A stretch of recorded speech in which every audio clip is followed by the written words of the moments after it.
Okay, we're with Anthony HYATT, the winning comedy screenwriter. Game of Thrones kind of parody film. Game of Thrones meets Parks and Recreation. The Red Wedding episode, everybody knows this episode, and you kind of turn the Red Wedding episode, this horrific, kind of dramatic episode in the Game of Thrones series, and you turn it into a comedy, I guess, right? Yeah, yeah, that's a good summary. I think, yeah, I mean, it's been enough time where I think people have maybe calmed down from the shock of the Red Wedding. I felt But if like you it was read the book, it was you already knew that it was happening, I guess, right? true. Yeah, yeah, exactly. And I did, and I love those books. I remember getting to a point where I was watching the show and I was so frustrated that the next season hadn't come out that I turned to the books for answers. And yeah, I mean, it's always fun to me to take a big moment and twist it with a different genre. I think there's some great stuff out there. The horror comedy genre is an area I love that does this really well. But it was fun to kind of take that sitcom structure and apply it to something as deep and narrative as Game of So Thrones. reading your script, I got a whole new appreciation. You can like, I don't know if this is a bad thing to admit, but I never watched Parks and Recreation in my life until 2 months ago. It was on my list, and I basically watched the series in like the last 2 months. So I'm very much enriched in the Parks and Recreation psyche. So I Oh, read your script, I laughed right away because there's all these little nuances that you have in the script that kind of give tribute to the show. yeah, absolutely. I mean, I'm such a huge fan of Mike Schur, he worked on The Office, he did Parks and Rec, he was part Yeah. of Brooklyn Nine-Nine, The Good Place. That talking head format and style is so helpful and effective for comedy. That ability to kind of be focusing in a conversation and cut away to a character and have them talk directly to the camera and either make a joke or explain what they're truly feeling to an interviewer is just such good dynamite for a script. So really fun to take that into kind of a fantastical world. Well, it seems like it's the thing to do, right? Like there's been so many like Modern Family, The Office, obviously Parks and Recs. It's the new thing, right? Did it start with the UK Office? Was the UK Office kind of the first show to do that? I think so. Yeah, I think The Office kind of was the first step in that direction, and then I think it kind of took all these different forms. There were mockumentary style actual documentaries for a while, Yeah. and then yeah, I mean that formula got really. I think it peaked with Parks and Recreation. There are a few other shows. Abbott Elementary is still doing it in a really Yep, effective they are. way. Yeah. And you'll kind of get some folks rolling their eyes if you write a script in that format these days. But I think if you take a big enough swing, if you're kind of doing genre blends or something really out of the conventional box, people are really open to it. Yeah. Yeah. So when she's pitching Abbott Elementary, I'm sure she's saying The Office in a public school, right? So Yeah, exactly, that's the exactly. pitch. Yep, yep. Yeah, But yeah, it's which all is about the great. writing, right? It's all about the writing and the characters, and basically that tone is there, but then you just have to execute that tone. I think that's so true. Yeah, I think yeah, fundamentals of writing can be applied to any different format or genre. There are great movies, great shows across all sorts of different structures and approaches and genres. So yeah, fundamentals. I mean, making really interesting characters that have strong opinions and big flaws, and just smashing them into each other. I think is the best way for comedy. Okay, so let's talk about the process of this particular script. So I'm assuming you watched the Red Wedding episode countless times to prepare. Yeah, yeah. Yeah, it's an interesting episode. The actual wedding is kind of split up between some different events, and there's Yeah. only probably 3 or 4 big sequences leading up to it. Uh, but if you remember kind of that whole season of Game of Thrones, Rob's winning the war. Things are going really well for the Starks, and he kind of takes this big risk. Having married a woman that he wasn't actually supposed to marry, he's going to apologize to this lord. And this show does such an incredible job kind of sneaking in little seeds that say that, hey, this probably isn't going to go well. Yeah. And In hindsight, when you watch it, when you rewatch it, it's there, I guess, right? exactly, yeah, it's kind of that perfect blend of like you can blow past it the first time you're watching it, and then in hindsight, you're like, I should have seen that coming. Yeah. And yeah, I just kind of focused on those scenes, looked at the different ingredients that would be kind of fun for comedy bits, and then I ended up inventing quite a few new characters to throw into this situation. a wedding planner, which I thought was really fun, especially one who had recently been through a vicious divorce and was very bitter towards the whole circumstances. Yeah. One who had also officiated some of the famous Westeros weddings that had also, in marriages that had also epically fallen apart. That would be a fun character. And then a conflict mediator. I thought a conflict mediator would be hilarious to put into this situation, thinking he's doing an amazing job smoothing over tensions between the Starks and the Freys. Yeah. And then starting to pick up on the fact that, like, hey, something's not quite right, but I don't know what it is. Everybody seems so happy with the deal in place. So yeah, I think really fun to throw some new characters into the mix, but watching that episode and just kind of deconstructing, okay, what are the fundamental pieces of this and where are the most fun areas to play was the process. So I don't even know where to categorize this script. It's definitely it's a spec, I guess. It's a TV, but is it a pilot for like because the idea I have is that you can just do this for different kind of iconic episodes. I could do the Sopranos thing, I guess, right? Like 100%. Yeah.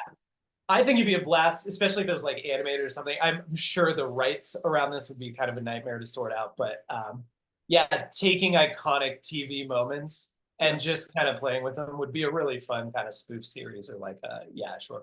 But yeah, I initially wrote it as a spec script of just, hey, can I do something really interesting and take a big swing that steps outside of what people traditionally view a spec script as, which is just like an episode of an existing show. Yeah.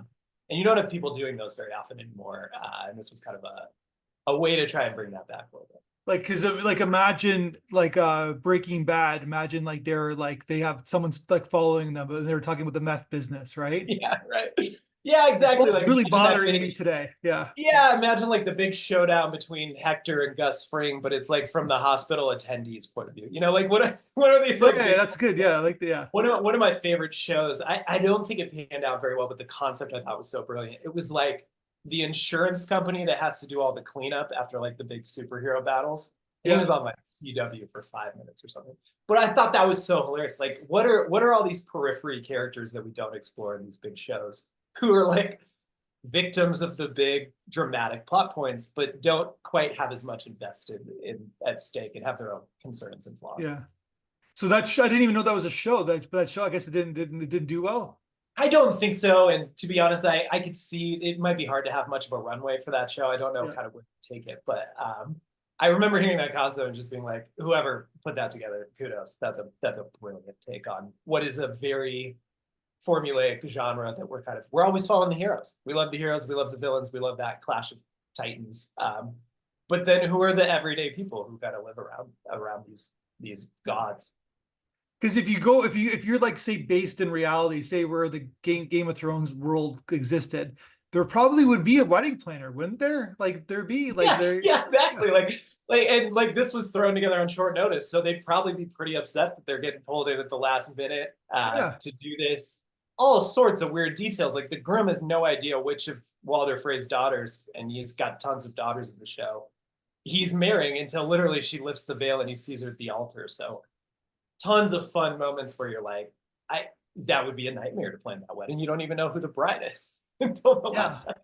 But you got to set everything up, right? The location, the flowers, like yeah, exactly. There's something there. There's like, but it's all about the comedy, right? So how many like kind of takes did you like kind of like, this is all about the tone of the show, right? Like it's like obviously it can't be too gore, but it can't be too like, it's got to be somewhat based in reality the way you wrote it. Totally. It was such a strange tightrope of like how Game of Thrones is this and how Parks and Rec. I think there was a moment early on where I was like, is this too sacred of a moment in TV history to play on? And I think enough time had passed where I felt comfortable messing with it, where people wouldn't be like, no, this was so traumatizing for me, I don't even want to invite comedy into this moment. But yeah, I think keeping it grounded, keeping it really realistic, and keeping it like in the mundane moments of the wedding felt way funnier to me than kind of these epic political struggles and like, you know, where the big moments that kind of define Game of Thrones. Well, everything's funny, right? Like everything could be funny. It just all depends on what lens you're using, right? Yeah, exactly. Yeah. And I love having a moment in there where like everyone's kind of given up, but then they see the wedding and they're like, this went great. We did it. We pulled it off. And just that rug pull at the very end of the tag of like, well, now everyone's dead. And this was a setup and a total disaster is very fun because we as an audience know that's coming. We know the end of this story. But entering in with characters that kind of have no idea that that's coming, are convinced it's a disaster, get through the process, decide that it's a big success, and then kind of see the ultimate fallout. I thought that was a really fun journey to take those. Yeah, 100%. So what's your experience of writing screenplays? Like, what's your background before you started writing the script? Yeah, so I've been writing scripts for about 10 years. I work a lot with my older brother. He's a writer director as well, and we Oh wow, work on okay. a bunch of scripts. So, but yeah, comedy is a little bit newer for me. I've mostly made projects in the historical drama space. That's kind of where I got my start, and I love shows like Parks and Rec, and obviously I was very big in Game of Thrones, but the further I get in my career, the more I love comedy, and especially this kind of tight 30-minute format. And so sitcoms is kind of where I'm focused these days. So you're based in Colorado? Yeah, Denver, Colorado. There's not much of a writing community here, but there's in some ways I love that. I think it's very cool when you do find somebody out here that writes or is involved in Hollywood in any way. You're the third person I've talked to this year from Denver. No way. There is kind of a flood of California and Texas folks heading this way. Yeah, So, two filmmakers. They made 2 films. oh, that's really cool. Yeah, it seems to be a growing community. I think the Denver Film Festival is every year gets a little bit bigger and a little more. They kind of draw in some bigger and bigger names. Telluride's a big film festival out here, but yeah, I think Denver especially is starting to become maybe a little bit of a. Yeah. I feel like I have no authority to say that, but Because you're not on the coast, but you're a big city and you're in a weird time zone. Like people kind of forget about it, right? So yeah, exactly. Yeah, yeah. A lot of people pass through. I get a lot of people when they hear I'm from Colorado. Just imagine I'm like in a cabin in the mountains, riding alone, and have to travel on horseback to get my groceries. And but there is a bias, right? Because it's like, yeah. are you in the West Coast? Are you in the, even when I emailed you today, because we had to push the podcast, I'm like, I'm still doing Eastern time zone, right? I'm just brushing aside your time zone. So yeah, exactly. Yeah, it's a safe default. Like pick Pacific or pick Eastern, and everybody knows. But sometimes you're 2 hours and sometimes you're 1 hour. Like something that depends. Like Yeah, daylight savings really throws that off. Yeah. And I think it's coming up this weekend, so got to reorient myself. So you guys still, but there's you guys do daylight saving times. I know there's certain places that don't. Okay. Yeah, I think it's either Arizona or Utah that doesn't. And yeah. all power to them to throw that. And that leads a whole other thing of confusion. So yeah, exactly. Okay, so you're dabbling into screenwriting. That's sort of like that's your lane. That's where you want to be. Yeah, exactly. Yeah, I love it. There's been a few projects I've had that have almost gone, that have been greenlit and then kind of fallen apart at the last minute. And it's tough. I think everything moves so slowly in this world there's a lot of people you got to get excited about a stack of paper. And but yeah, I think the joy of writing and just being able to play with scripts like this is so cool when nobody's waiting on you. No one's kind of knocking on your door saying, I need that next draft by X date. You can get a little more free with what you're creating. So are you going to stay in Denver? Yeah, we'll see. I think my wife is also involved in film, and I think we'll probably end up in LA at some point, and then try and get our way out of there, probably back to Colorado. But you've already you're doing 2 steps ahead. Okay. Yeah, exactly. I hear a lot that the goal of working in LA is to get out of LA. So yeah, we'll see if we can earn the right to do that. And you work in, I hope you don't mind me saying this, but you work in marketing? Is that what you do? I do, yeah. I work for a marketing agency. I have for about 10 years. So yeah, it started as a group of like 4 dudes in a basement, and now it's grown to be about 20 people. And yeah, it's really fun. It's fun to be in a creative field that kind of has all the predictability and rigor of the corporate cycle of things, and also be involved in creative projects like this. Yeah, 100%. And so then you just gotta, you do this and then you write on the side and kind of like, just kind of like pushing you're kind of dabbling two careers, but it's both creative, I guess, right? Yeah, exactly. Yeah, I am nervous for the day if that comes where like the one source of income comes from writing. But Yeah. for now, it's great to have the freedom of having a job, and I recommend that to all screenwriters. Make sure you get a job somewhere so the pressure isn't on you Well, trying this to. is a great spec for like because you said on your cover fly that you want to write for Shrinking, which is kind of Yeah, a show that people don't. Not many people like. It's not out there in the ether, I guess, right? It's an Apple Teach Plus show. It's got some pretty big stars in it, like Harrison Ford, Jason Segel, but it didn't get that algorithm kind of push, I guess. so true. Yeah, yeah. I think a show like Shrink would be a blast to work on. That type of comedy is right up my Okay, alley. so we should watch. You're saying that people should watch that show. I think so. Yeah, I love it. If you like Scrubs, if you like Jason Segel, the creator of Scrubs is really involved in that, and his wife's one of the stars. And then, yeah, I mean, I Forgetting Sarah Marshall is one of my favorite movies. Jason Segel's kind of baby. That was his written and directed by, I think written by at least, and starring. And Harrison Ford as like the old guy comic relief is phenomenal. So yeah, Yeah, I would. he's in a different lane usually. Like, Yeah, yeah, it's fun to see him like he holds his own. He's hilarious. so you want to work for like you want to work for a TV show, a series. You want to be in the writers' room. I would love to. I know it's probably more competitive now than it ever has been. I think this is kind of especially post strikes. It sounds like streamers are kind of dialing down the volume of content that they're going to greenlight for the next few years, mostly procedurals. And everybody's kind of got their attention pointed at a writer's room. So yeah, would love to work there. Features are also a lot of fun, and that's an area where I get a lot of joy out of working in as well. Gotcha. And it also says on your cover flight that you were a former professional soccer player. I got to ask you about that. Yeah, yeah. So for about 3 months, I was on a professional indoor soccer team in Colorado Springs, and we used to joke that it's like the Boca Raton, Florida of competitive soccer players. It's kind of a retirement league, but really fun. Some of the players there were like 18 and driving, an hour and a half to get to practice. And, I lived down the road and I was 28 and kind of at the end of my soccer career, but really cool experience. I'm a diehard soccer fan. I'm a huge Manchester United fan, which usually I have to apologize for, depending on how well people They're know. like the New York Yankees of soccer, I guess, right? Like they're like the They definitely were. They've been pretty terrible for about 10 years now, so I feel like I have a little more street cred. but But they're still in the top division, right? 100%. Oh yeah, they're always in the top conversation. Yeah, but I was raised that way. My family's kind of a diehard fans there, and grew up playing soccer. And yeah, it was fun to kind of cap off my career by having a brief stint as a professional. So my son just turned 5 and he's gonna dabble into soccer this year for the first time. What do you have Love it. any suggestions? Any advice?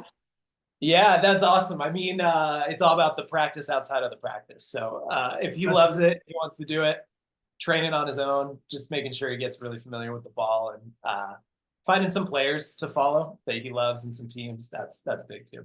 yeah. He's obsessed with his Nintendo. So basically, but Yeah. maybe get a Mario soccer thing. He'll like but Yeah. I noticed that it's like it gets like I grew up playing baseball and football and basketball, so I wasn't into soccer, but my daughter did it too. So it's like well, she still does it, but it's like it's a whole different world. So it's a little I'm starting to get it. I'm starting to see the patterns. I'm starting to see like the strategy around it, even though they're just young, right? It's just that. Yeah. Yeah. Oh, that's so fun. I've always been fascinated with like how soccer is organized in the US. It's like these, at least in Colorado, there was kind of all these different clubs that you could choose from when I was growing up.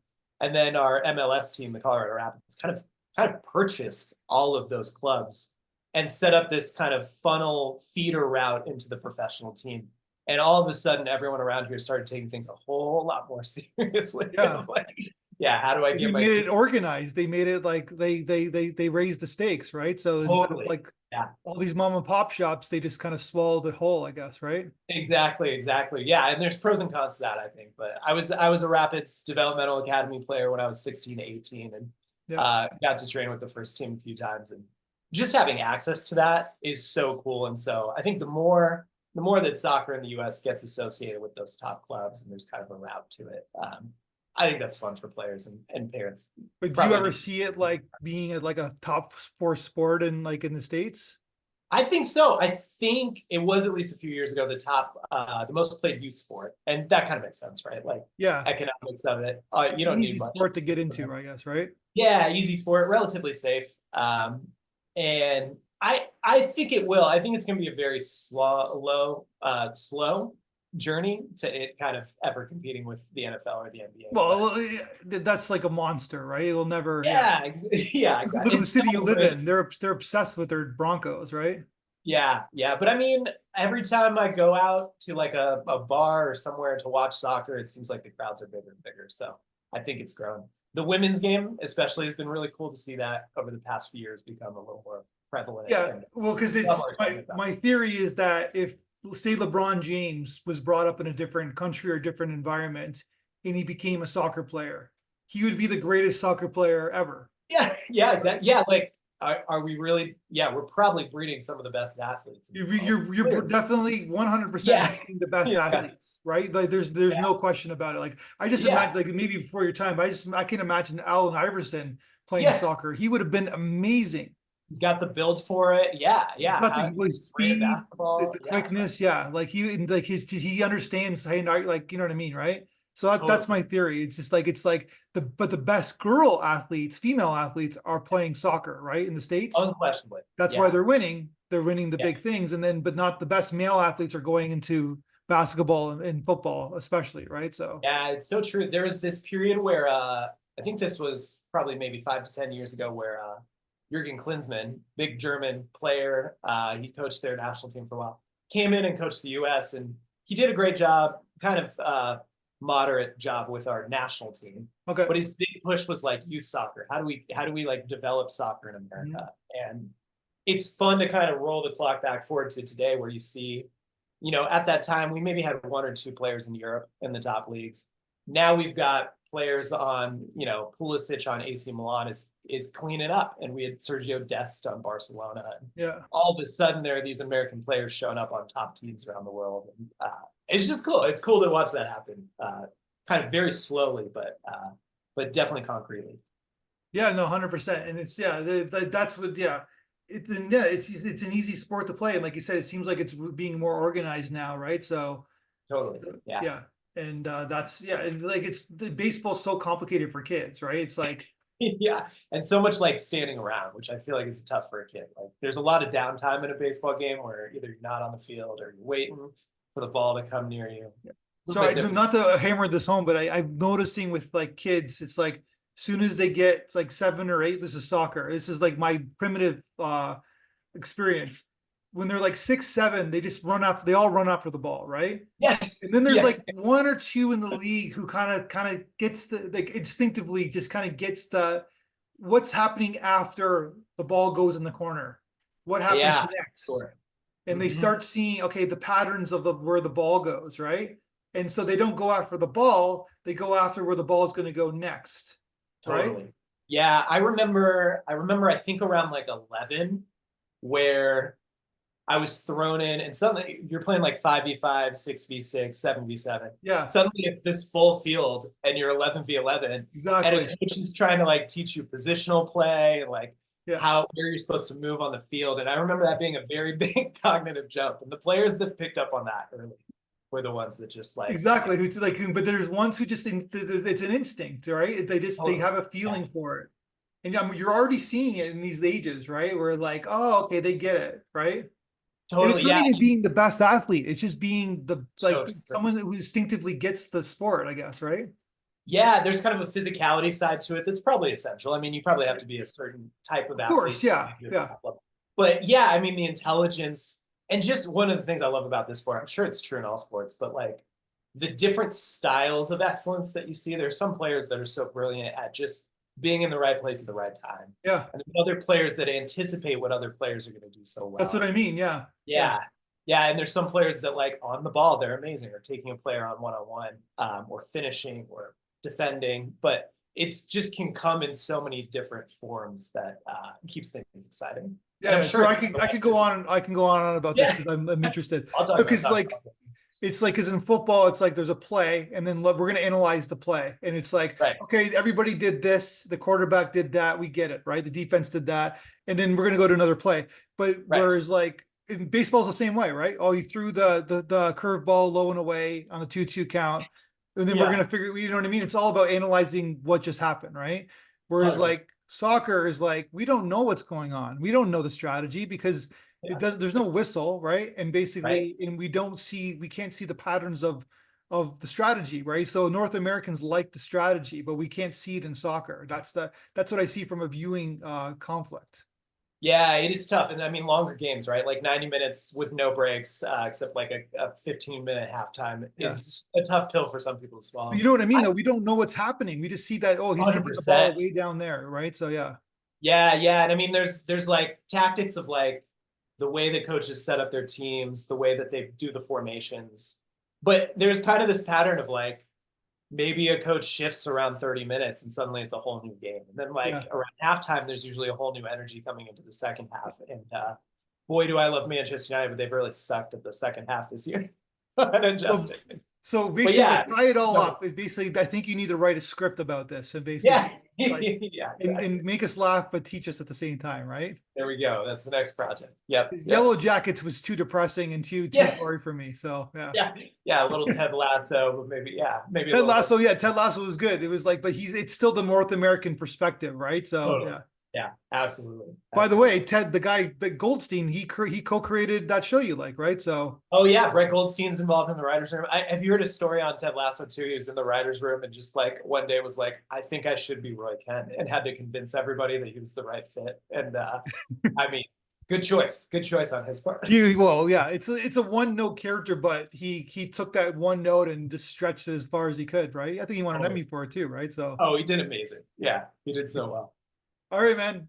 Congratulations on the script. Fantastic, really Thank you. fantastic script in terms of tone, style. I'm telling you, this is a perfect script to show like your agent or showrunners basically how you can write for tone, and basically because that's what it's all about in terms of getting in the writer's room.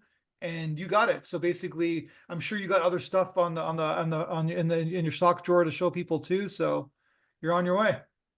Thanks, Matthew. Great to meet you. Really fun what you guys are doing over there. It's cool to be a part of it. I appreciate it.